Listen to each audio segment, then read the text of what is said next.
Welcome to week 14 of the F.I.R.E travel series. I created this series prior to us traveling to Europe for 3 months. If you're new to my channel, my name is Jake. My wife and I retired from our 9-to-5 job by investing into real estate and the stock market so that we could achieve financial independence. If you're new to the channel, welcome. In week 14, we arrived in northern Utah where I grew up. We spent the first days with family and friends. Whenever I leave home for an extended period of time, I love going and getting my favorite food when we get back. I often catch myself craving my hometown food while away. I'm sure I'm not the only one out there, whether it just be some kind of like hole-in-the-wall pizza place or, some kind of burrito place.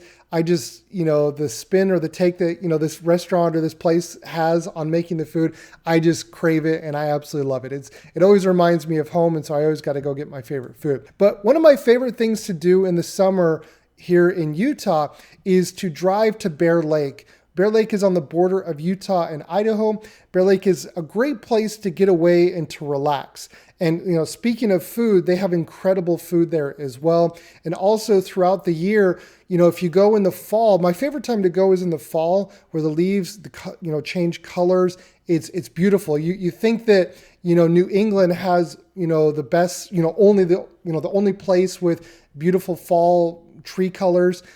Bear Lake is up there as well. It's very beautiful if you've never been. But also what it's known for here is, having, some of the best raspberry shakes that you'll ever have in your life. So, especially during raspberry days in August, raspberry days are some of my favorite up in Bear Lake. But I really like Utah in July, even though it gets really hot. I mean, like burn your hand off hot when you touch your car's seat. Yeah, that's how hot it can get in the summer. One of the main reasons I like July in Utah is we have Pioneer Days. And this is where we celebrate the pioneers coming to Utah. You have fireworks and barbecue. Barbecues are just, a regular tradition this day.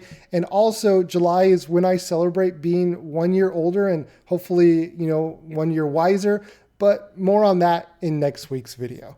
Someone asked the question, should I focus on dividend stocks or growth stocks when I have a long-term time horizon? Now, this is a really good question, and the answer is, well, it depends. If you look at just the numbers and nothing else, just numbers, no emotions, no sequence of returns risk, nothing, historically, you've done much better had you invested into growth and then pivoted, rebalanced into dividend stocks later. Now, the timing can play a big role here when you sell and look to rebalance. You could get the timing really right, or you could get it really wrong in some cases. Because you don't have a crystal ball and it's impossible to predict what the market will do in the future, I would suggest looking at this question not as binary, black and white, but rather perhaps you could take a balanced approach when looking at this. In my opinion, I would suggest that most people should focus a portion of their portfolio or wealth in growth and a portion in dividend growth if their goal is to live off the income from their portfolio in the future. The question here is, well, what percent of your wealth, new contributions from your day job, I'm assuming here, should you be allocating into growth stocks versus, dividend stocks today? Well, the answer to this entirely depends on you, but if I were to inject my opinion here, I would say if you're investing and have 20 plus years before you plan on living off of your portfolio, I would have it somewhere around a 50-50 split, 50% in growth, 50% in dividend growth. The idea and rationale here is you acknowledge that you can't predict the future, so you cast a wider net. By allocating 50% to dividend stocks or ETFs today, you acknowledge that you can't time things perfectly and plan to take the brick by brick approach. Now, by allocating the other 50% in growth stocks or ETFs today, you acknowledge that historically growth gives you the biggest odds of growing your net worth over the long term, with some bumps along the way, of course. So to sum things up here, I would not look at this question as all or nothing, but rather, how can you find a balanced approach that will give you the greatest odds of building your wealth for the long term, and an approach that you can stick with in good and bad economic times?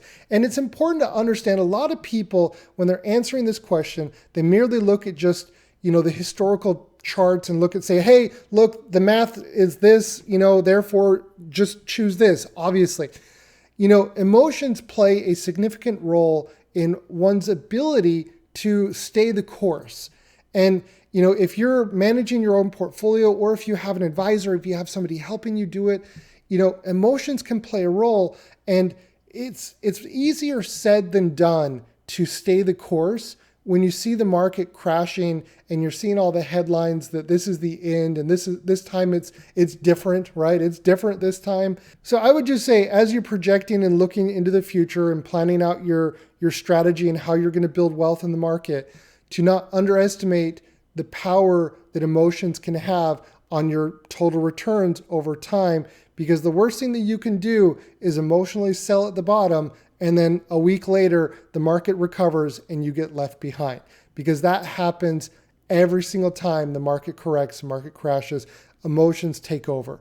So don't disregard how impactful emotions can be. Don't just look at a chart and say, hey, this has been the best approach in the past. Just pick that, dummy. It's easier said than done, and you have to acknowledge that. Now, this is obviously just my opinion, and there's many paths that can lead to success. There's no one right way. The important thing here is to understand what's going to work for you, something that you can stick with for the long term. Well, with that, thank you so much, everybody, for watching the video. Next week will be the last video of the Fire Travel series. Thanks for watching, and I'll see everybody in next week's video.